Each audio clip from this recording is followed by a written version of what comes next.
নমস্কাৰ বন্ধু বান্ধৱীসকল, মোৰ দীপাংকৰ ব্লগ ইউটিউব চেনেললৈ আপোনালোকক সকলোকে স্বাগতম জনাইছোঁ। আজি লৈ আহিছোঁ ছজিনা ফুলৰ ৰেচিপি। চাই থাককচোন এই ছজিনা ফুলৰ ৰেচিপিনো কেনেকৈ বনায়। এয়া আমাৰ ৰুমৰ ওচৰতে এজোপা ছজিনা গছ আছিলে। এই ছজিনা গছৰ ফুলৰ ৰেচিপি বনাব বিচাৰিছোঁ আজি। এয়া ছজিনাৰ ফুল হৈছে। এয়া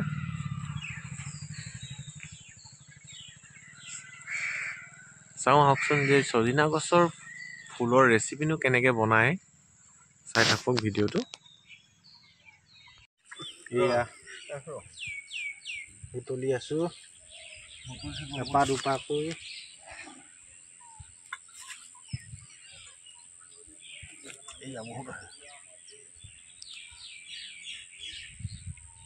এয়া ছজিনা ফুল বনাবলৈ সাজু হৈছোঁ। ছজিনা ফুলত বনোৱাত প্ৰয়োজন হয় বৰ্তমান এয়া পিঁয়াজ দিয়া হৈছে, এয়া আদা নহৰু, এয়া আলু, এয়া ধনিয়া, এয়া বিলাহী, এইটো কণ বিলাহী যিটো আমাৰ লোকেল, এয়া জলকীয়া, শুকান জলকীয়া, দুটা ইলাচিও দিয়া হৈছে, ৰেড চিলি, জিৰা অলপ আৰু দুটা লং। এয়া ছজিনা সকলোখিনি ৰেডি হৈছে। এতিয়া চাই লওঁ ছজিনাখিনি অলপ বইল কৰিবলৈ। এতিয়া চাই লওঁ বাকীখিনি। ছজিনা ফুলখিনি বইল দিবলৈ সাজু হৈছোঁ। পানীখিনি অলপ গৰম হ'ব দিছোঁ।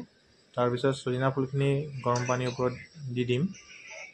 পানী গৰম হোৱাৰ লগে লগে অলপ নিমখ দি দিছোঁ পানীখিনিত পৰিমাণ অনুযায়ী। এয়া আমাৰ ফুলখিনি এতিয়া দিয়া হ'ব, ছজিনা ফুলখিনি। গেছটো অলপ সৰুকৈ ৰাখিলে ভাল। ফুলখিনি এতিয়া বেছি সময় বইল কৰিব নালাগে, বা 2 বা 3 মিনিট সময় ৰাখি ফুলখিনি উঠাই দিলে হ'ল। অলপ বইল হ'ব দিছোঁ। এয়া 2 মিনিট সম্পূৰ্ণ হোৱাৰ পিছত পানীখিনিৰ পৰা উঠাই দিছোঁ, গৰম পানীখিনিৰ পৰা। এয়া এটা মন কৰিব যে পানীখিনি যেন নাথাকে, একদম পূৰা ধুনীয়াকৈ টুকি দিয়ে, তেতিয়া ভাল হয়। পানী জমা হৈ থাকিলে বেয়া, সেইকাৰণে অলপ পাৰিলে যিমান পাৰে সিমান পানীখিনি টুকি পিনি কাঢ়িবলৈ চেষ্টা কৰিব।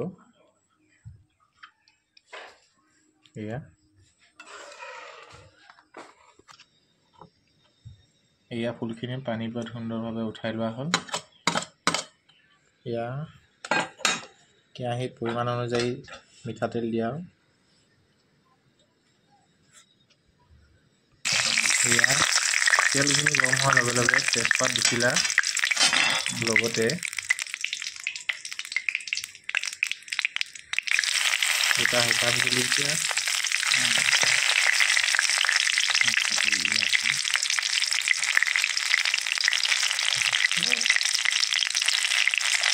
পৰিমাণ অনুযায়ী দুটা ইলাচি আৰু দুটা লঙো সংমিশ্ৰণ কৰা হৈছে। গেছৰ ভলিউমটো অকণমান কম কৰি থ'লে ভাল, অলপ যাতে সুন্দৰভাৱে হয়। বেছি ডাঙৰকৈ থ'লে জ্বলি যোৱাৰ সম্ভাৱনা থাকে।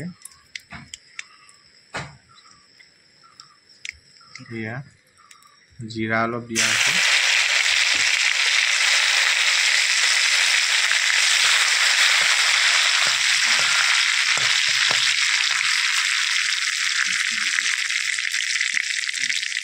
এতিয়া অলপ পৰিমাণে পিঁয়াজ,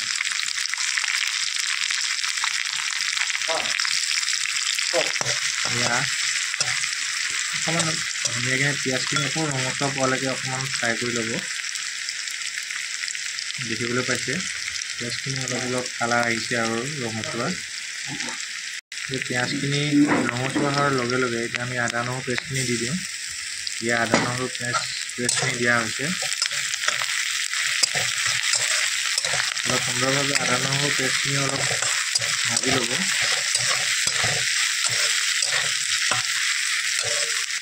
এতিয়া আদা নহৰুখিনিও ধুনীয়াকৈ ভজা হৈ গৈছে। এতিয়া আপোনালোকে সুন্দৰ এটা গোন্ধ পাব। এতিয়া আমি ছজিনাখিনি লাহেকৈ ইয়াৰ ওপৰত দি দিম। এয়া চজিনাখিনি দি দিয়া হৈছে।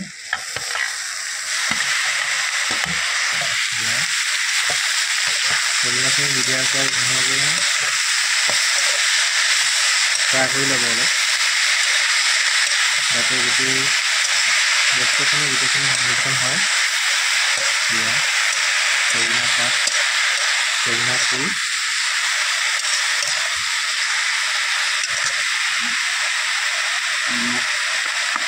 লগতে পৰিমাণ অনুযায়ী এতিয়া নিমখ দিম। পৰিমাণ অনুযায়ী দিব নিমখ।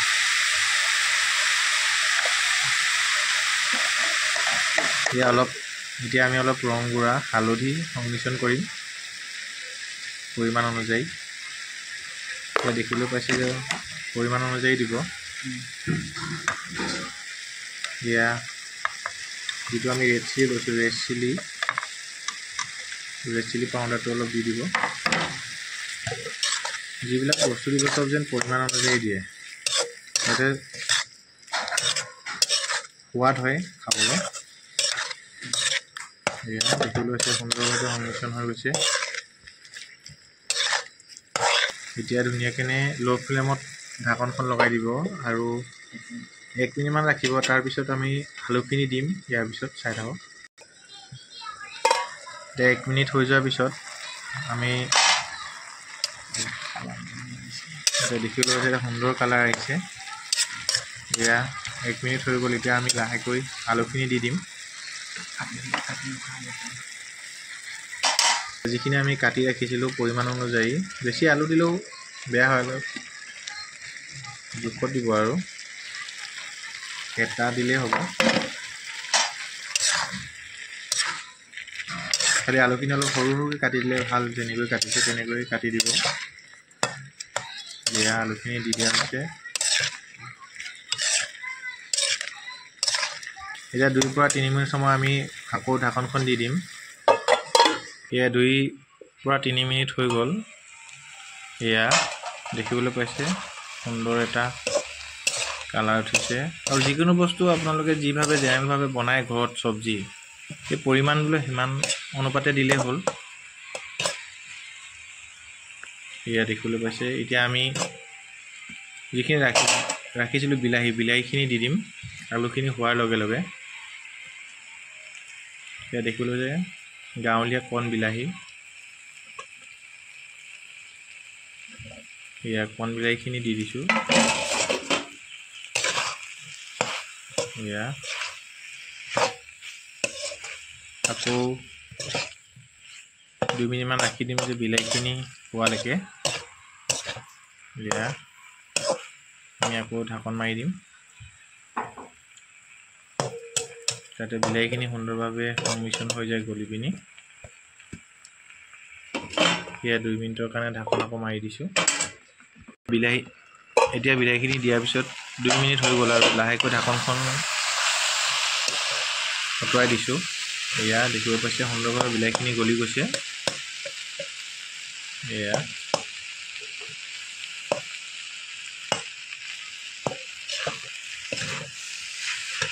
দেখিবলৈ পাইছে সুন্দৰভাৱে বিলাহীখিনি গলি গৈছে। গেছটো ল' ফ্লেমত ৰাখিব। এয়া আমি এতিয়া অলপ পানী দিম। অলপ পানী দিয়া হৈছে। পানী কম পৰিমাণে দিব। পানী দিয়াৰ লগে লগে গেছটো অলপ বঢ়াই দিব আৰু লগতে এই যিকেইটা কেঁচা জলকীয়া ৰাখিছিলোঁ এইকেইটাও দি দিব ইয়াৰ ওপৰত। ইয়াৰ কেঁচা জলকীয়াকেইটা দি দিয়া আছে ওপৰত, ফালি দিব ধুনীয়াকৈ, তেতিয়া সোৱাদটো ভাল হয় আৰু চব্জিত জলকীয়া জ্বলা নহ'লে ভাল নালাগে। এই ধুনীয়াকৈ সুন্দৰভাৱে ফালি দিয়া হৈছে। ঢাকনখন লগাই দিব আকৌ 2 মিনিটমানৰ কাৰণে। এয়া 2 মিনিট হৈ যোৱাৰ পিছত দেখিছে সুন্দৰভাৱে হৈ গৈছে গোটেইখিনি।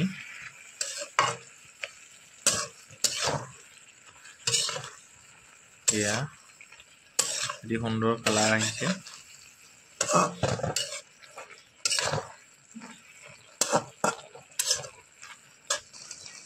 এটা কথা মন কৰিব যে যদি আপোনালোকে গ্ৰেভি দৰে খায় তেতিয়া অলপ পানী থ'ব, আৰু যদি বোলে অলপ শুকানকৈ বনায় তেতিয়া পানীটো শুকুৱাই দিব।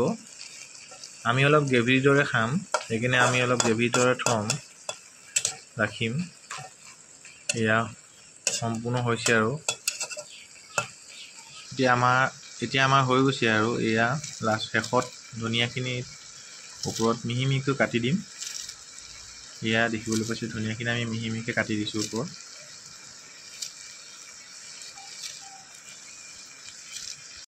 এতিয়া ধনিয়াখিনি দিয়াৰ লগে লগে আমি গেছটো বন্ধ কৰি দিম আৰু ঢাকনখন অলপ সময় ৰাখি দিম। এয়া আমাৰ সম্পূৰ্ণ হৈছে আজিৰ ৰেচিপি। এয়া ঢাকনখন মাৰি দিছোঁ, আমাৰ ৰেচিপি সম্পূৰ্ণ হৈছে। এয়া আমাৰ সম্পূৰ্ণ হৈছে। অলপ লৰাই দিব ধনিয়াখিনি যাতে এয়া সম্পূৰ্ণ হৈছে আৰু